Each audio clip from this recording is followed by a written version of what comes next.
mabuhay ang agila. Sama-samang pagkakaisa, mabuhay ang agila, mabuhay ang agila, mabuhay ang agila. Halika na't sumabila. Pinakamulan sa civic organization, yan ang pundasyon at umusbong sa ngayon. Matibay palawagin ating simulain The Fraternal Orders of Eagles Philippines. kahit sa makarating.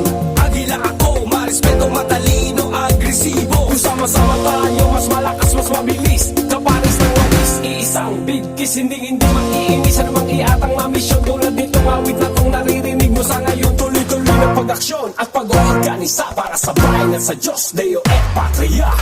Parami na ng parami at